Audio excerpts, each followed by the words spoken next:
Hello friends, मैं श्वेता सिन्हा आप सभी लोगों को उदित एकेडमी के यूट्यूब चैनल पर स्वागत करती हूँ। तो जैसा कि आप सभी लोगों को पता है कि हम लोग का एक सीरीज चल रही थी टॉप 500 MCQ सीरीज।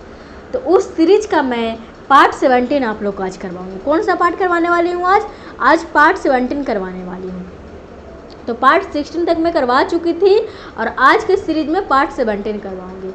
तो चलिए, सबसे फर्स्ट क्वेश्चन आपका है कि the structure in a flower date contains the ovules is the. बोल रहा है कि फूल में वह संरचना जो अंडाणु के धारण करती हो वह है। क्या बोल रहा है कि फ्लावर का वो स्ट्रक्चर जिसमें क्या रहता है, ओव्यूल्स रहता है। यानी कि फ्लावर का कौन सा स्ट्रक्चर है जिसमें ओव्यूल्स रहता है। तो बताइए तो क्या रहता है।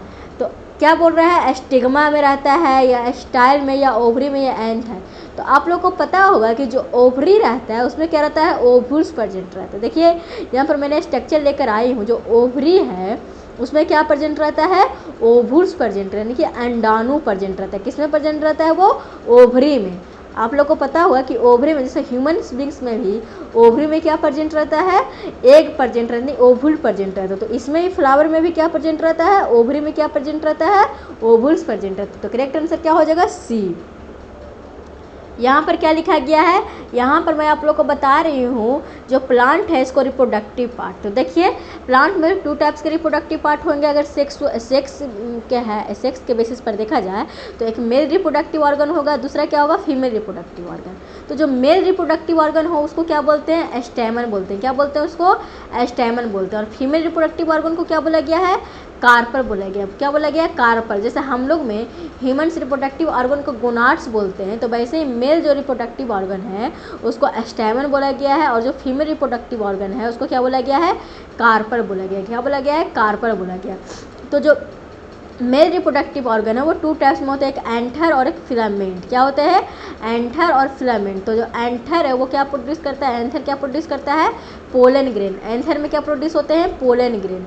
और फिलामेंट में क्या होता है, एंथर को सपोर्ट करता है, जिससे क्या होता है, सपोर्ट एंथर एवं फीमेल रिप्रोडक्टिव ऑर्गन क्या करता है, वो सपोर्ट करता है एंथर को। और वो क्या होता है, फीमेल रिप्रोडक्टिव ऑर्गन से क्या होता है, ऊपर प्रेजेंट रहता है। दिख रहा है ना, फिलामेंट है।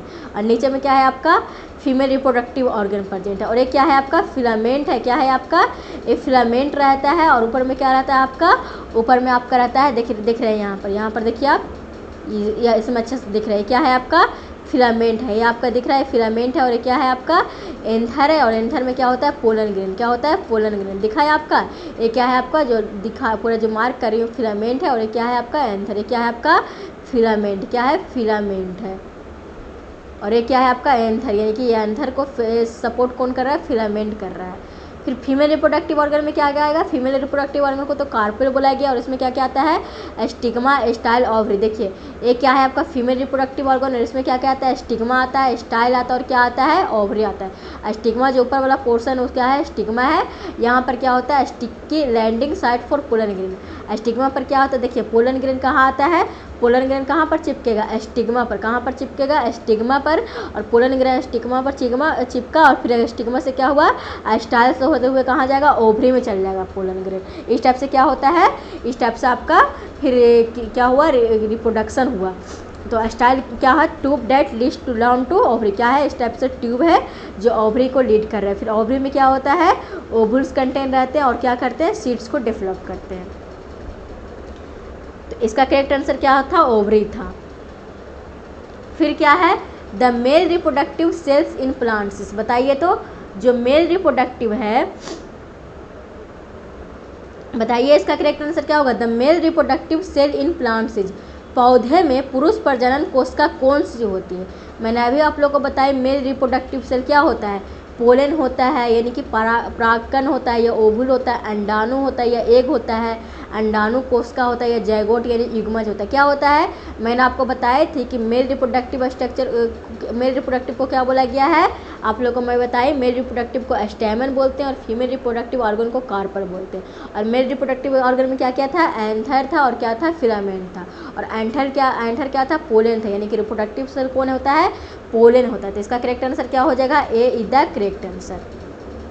नेक्स्ट क्वेश्चन है, which of the following is an example of a symbiotic relationship. क्या बोल रहा है कि निम्नलिखित में से कौन सी एक सहजीवी संबंध का उदाहरण है। सहजीवी यानी सिम्बायोटिक का मतलब क्या होता है, यानी कि तुम मुझे हेल्प करो और मैं भी तुमको हेल्प करूँ। सिम्बायोटिक का मतलब क्या होता है, मैं तुम्हें हेल्प करूँगी और मैं भी तुमको हेल्प करूँ। देखिए जहाँ से यहाँ पर मधुमक्खी है या तितली जो भी है, मधुमक्खी है, ये पेड़ को क्या कह रही है कि I can help you and you can help me. क्या बोल रहा है कि मैं तुम्हें हेल्प करती हूँ और तुम भी मुझे हेल्प करो। ये कैसे हेल्प करेगा इसको, ये करेगा कि पोलन ग्रेन जो भी रहेगा दूसरे प्लांट से क्या करेगा, इसके पास लेकर जाएगा और इससे क्या करेगा, अपना भोजन है जो प्राप्त करेगा। प्लांट से क्या करेगा, ये भोजन प्राप्त करेगा। तो ये क्या कर रहा है, ये भी इसको हेल्प कर रहा है और फिर प्लांट भी इसको हेल्प कर रही है। तो क्या बोला गया है, तो सिम्बायोटिक का मतलब वही होता है कि दोनों एक दूसरे को हेल्प करता है। तो प्रीडेटर्स एंड प्रे, शिकारी और शिकार नहीं। शिकारी का तो देखिए, शिकारी और शिकार कभी सिम्बायोटिक होगा, शिकार का तो शिकार का है उसको क्या हुआ, जो प्रे है उसको तो प्रीडेटर का क्या होता है, मतलब जो शिकार है, जो शिकारी कर रहा है, मतलब जो कुछ खा रहा है उसको तो बेनिफिट हो गया, लेकिन जो शिकार बन रहा है उसको तो कुछ बेनिफिट नहीं हुआ। फिर पैरासाइट एंड होस्ट, परजीवी और मेजबान। परजीवी और मेजबान, कोई अगर आपके यहाँ मेहमान आए तो जो भी है, अगर आपके पास आए तो आपका खाना वाना खर्चा हुआ लेकिन आपको तो कोई बेनिफिट नहीं हुआ, तो वहीं बोला गया जो मेजबान है, जो होस्ट है, तो उसको भी कोई बेनिफिट नहीं हुआ। फिर पैरासाइट का परजीवी तो उसका जगह दे दिया मेजबान को, लेकिन उसको कोई बेनिफिट नहीं हुआ और उसका नुकसान ही हो गया। प्लांट्स एंड पोलिनेटर्स, पौधे और परागकण वाहक। क्या हुआ, पौधे और परागकण, हाँ, तो करेक्ट आंसर क्या होगा, सी, यानी कि प्लांट्स और पोलिनेटर। पोलिनेटर्स मतलब क्या होता है, जो पोलन ग्रेन को कैरी करे। All of the above, all of the above तो हो गया नहीं, तो करेक्ट आंसर क्या होगा, सी। नेक्स्ट क्वेश्चन है, the biotic components of an ecosystem includes, एक पारिस्थितिक तंत्र का जैविक घटक में शामिल है। बताइए, तो बोल रहा है कि बायोटिक कंपोनेंट जो इकोसिस्टम में कौन होता है, रॉक्स, चट्टानों, वाटर, पानी, air, bio, plants and animals, पौधे और जानवरों। क्या बोला गया है, इकोसिस्टम में 2 कंपोनेंट होते हैं, बायोटिक कंपोनेंट्स और दूसरा होता है एबायोटिक कंपोनेंट। देखिए यहाँ पर मैं आप लोगों को दिखाती हूँ। बायोटिक मतलब क्या होता है, बायोटिक मतलब होता है लिविंग थिंग्स, यानी कि लिविंग थिंग्स होता है, और अबायोटिक मतलब होता है नॉन लिविंग थिंग्स, यानी कि सजीव वस्तु और निर्जीव वस्तु, यानी कि सजीव और निर्जीव वस्तु। लिविंग थिंग्स में क्या क्या आ जाएगा, protista, plant, animal, fungus, bacteria, सब क्या आ जाएगा, सब इकोसिस्टम का है। नॉन लिविंग थिंग्स में क्या आ जाएगा, water, soil, light, minerals, airs आ जाएगा। तो क्या बोला गया, the biotic components of an ecosystem, तो इसमें बायोटिक कंपोनेंट्स कौन कौन हो जाएगा, प्लांट्स एंड एनिमल्स, तो D is the correct answer. तो करेक्ट आंसर क्या हो जाएगा इसका, डी। नेक्स्ट क्वेश्चन है, the type of reproduction in which offspring arise from a single parent is called, वह प्रजनन प्रकार जिसमें संतान केवल एक माता और पिता से उत्पन्न होती है उसे कहा जाता है। सेक्सुअल रिप्रोडक्शन, यौन प्रजनन, एसेक्सुअल रिप्रोडक्शन, अलैंगिक प्रजनन, बडिंग, कैलिकन, फर्मेंटेशन, विभाजन। बताइए, तो क्वेश्चन क्या पूछ रहा है, क्वेश्चन कह रहा है कि वैसा रिप्रोडक्शन का टाइप जिसमें क्या हो, जिसमें सिर्फ सिंगल पेरेंट से क्या हुआ है, ऑफस्प्रिंग ऑब्टेन हुआ, यानी कि उसमें सिर्फ एक पेरेंट्स हुए हैं जिससे क्या हुआ है, जिससे उसका संतान बना है। तो कैसा होता, आपको बताई थी कि सेक्सुअल रिप्रोडक्शन जब होगा तो उसमें दोनों पेरेंट्स का इन्वॉल्वमेंट होगा, यानी मम्मी और पापा दोनों का इन्वॉल्वमेंट होगा। लेकिन एसेक्सुअल रिप्रोडक्शन में क्या होता है, सिर्फ एक पेरेंट्स, यानी उसमें कोई मदर और फादर को कोई सेम नहीं रहेगा, सिर्फ एक पेरेंट इन्वॉल्वमेंट होता है। तो इसका करेक्ट आंसर क्या होगा, B is the correct answer. Next question है, the male reproductive hormone that stimulates sperm production is, क्या बोल रहा है कि वह पुरुष प्रजनन हार्मोन जो शुक्राणु उत्पन्न को उत्तेजित करता वह है एस्ट्रोजन, प्रोजेस्टेरोन, टेस्टोस्टेरोन, ल्यूटिनिंग हार्मोन। क्या क्वेश्चन बोल रहा है, क्वेश्चन कह रहा है कि ऐसा कौन सा मेल रिप्रोडक्टिव हार्मोन है जो क्या करता है, स्पर्म को प्रोड्यूस करता है। ऐसा कौन सा हार्मोन के द्वारा स्पर्म है जो प्रोड्यूस कर रहा है, बोल रहा है कि मेल में ऐसा कौन सा रिप्रोडक्टिव हार्मोन पाया जा रहा है जिससे क्या होता है, स्पर्म को प्रोडक्शन करने के लिए स्टिमुलेट किया जाता है। तो वो है एस्ट्रोजन है या प्रोजेस्टेरोन है या टेस्टोस्टेरोन है, ल्यूटिनिंग हार्मोन। मैं आप लोग से इसका आंसर को उम्मीद करती हूँ, आप लोग को इसका आंसर पता होगा तो आप लोग कमेंट में दीजिए, क्योंकि इतना इजी क्वेश्चन आप लोग को पता होगा। करेक्ट आंसर क्या होगा बताइए आप सभी लोग, testosterone is the correct answer. Next question है, the vaccine for smallpox was developed by, चेचक के लिए वैक्सीन का विकास किसने किया था, एडवर्ड जेनर ने, लुईस पास्चर ने, रॉबर्ट कोच ने, अलेक्जेंडर फ्लेमिंग ने? बताइए तो। बोल रहा है कि स्मॉल पॉक्स था वो जो उसका वैक्सीन, यानी कि जब चेचक वगैरह हो जाता था, जो उसका वैक्सीन है वो किसके द्वारा डेवलप किया गया? तो वो है जो एडवर्ड जेनर के द्वारा किया गया था। किसके द्वारा किया था? Edward Jenner. और अलेक्जेंडर फ्लेमिंग क्या किए थे? पेनिसिलिन को डेवलप किए थे। किसका? एंटीबायोटिक का। ये एंटीबायोटिक या पेनिसिलिन का कौन डेवलप किया था? Alexander Fleming. नेक्स्ट क्वेश्चन है the term biodiversity refers to. बोल रहा है कि जैव विविधता शब्द का अर्थ है। बताइए तो बायोडाइवर्सिटी का मतलब आप क्या समझते हैं? ऑप्शन है the number of species in area, एक क्षेत्र में प्रजातियों की संख्या। The total mass of living organism in an area, एक क्षेत्र में जीवित जीवों की कुल द्रव्यमान। The number of ecosystem in an area, एक क्षेत्र में पारिस्थितिक तंत्रों की। ऑल ऑफ द उपयुक्त सभी। बता दें कि बायोडाइवर्सिटी क्या होता है। तो आप सभी लोगों को पता होगा कि बायोडाइवर्सिटी में होता है कि एक एरिया में स्पेसीज कितनी है उसकी संख्या को क्या बोलते हैं? बायोडाइवर्सिटी। देखिए यहाँ पर है कि व्हाट इज बायोडाइवर्सिटी। बायोडाइवर्सिटी मतलब क्या होता है? Biodiversity refers to the diverse kinds of living things in any given area. कि जैसे एक एरिया है, इतना एरिया है, तो इसमें क्या है? विभिन्न विभिन्न टाइप्स का लिविंग थिंग्स जो प्रेजेंट्स है उसी को क्या बोलेंगे? बायोडाइवर्सिटी। देख रहे हैं इतना एरिया में आपको क्या क्या देखने को मिल गया? स्नेक भी है, फिर क्या इसको बोलेंगे? कैमल भी है, फिर क्या है आपका?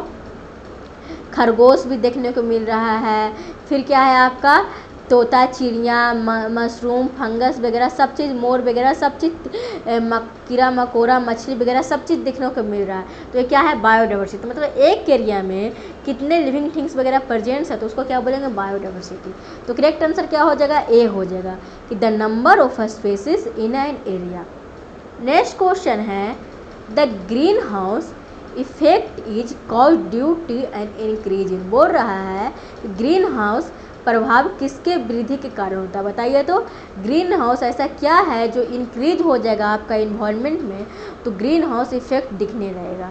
तो वो ऑक्सीजन के या कार्बन डाइऑक्साइड या नाइट्रोजन और मीथेन। क्या होता है? इसका करेक्ट आंसर क्या होगा? इसका भी आंसर आप लोग को कमेंट में आना चाहिए। इसका करेक्ट आंसर क्या होगा? इसका करेक्ट आंसर होगा कार्बन डाइऑक्साइड। अगर कार्बन डाइऑक्साइड अगर वगैरह बढ़ जाएगी इन्वायरमेंट में तो क्या हो जाएगा? ग्रीन हाउस इफेक्ट देखने को मिलती है। Next question is which part of the human brain controls balance and posture. बोल रहा है कि मानव मस्तिष्क का कौन सा भाग संतुलन और मुद्रा को नियंत्रित करता है? सेरेब्रम, सेरेबेलम, फिर मेडुला ओब्लांगेटा या पोन्स। बताइए तो करेक्ट आंसर क्या होगा इसका? बोल रहा है कि which part of the human brain control balance and posture. देखिए आपका जो ब्रेन है उसमें 3 मेजर पार्ट्स है। सेरेब्रम है, फिर सेरेबेलम है, फिर मेडुला ओब्लांगेटा है। तो जो सेरेब्रम है उसमें क्या होता है? स्पीच, रीजनिंग और इमोशंस का। सेरेब्रम में क्या होता है? स्पीच, रीजनिंग और इमोशंस। और सेरेबेलम में क्या होता है? यहाँ पर बेलम है, यहाँ पर सेरेबेलम है, यहाँ पर सेरेबेलम है। तो इसमें क्या होता है? बैलेंस को कंट्रोल करता है, बॉडी पोस्चर को कंट्रोल करता है और मसल टोन का। मेडुला ओब्लांगेटा क्या करता है? Control involuntary action of internal organ जिसमें heart rate, breathing rate, peristalsis. और इसको मेडुला ओब्लांगेटा को वोमिटिंग सेंटर भी बोला जाता है। तो करेक्ट आंसर क्या होगा इसका? इसमें क्या बोला गया था? Which part of the human brain controls balance on posture. तो क्या हो जाएगा correct answer? Be the correct answer, cerebellum. अगर यहीं आता रीजनिंग और स्पीचिंग तक का तो आप बोलते हैं सेरेब्रम बोलते हैं। Okay, thank you. अब हम मिलते हैं नेक्स्ट लेक्चर में, नेक्स्ट वीडियो में।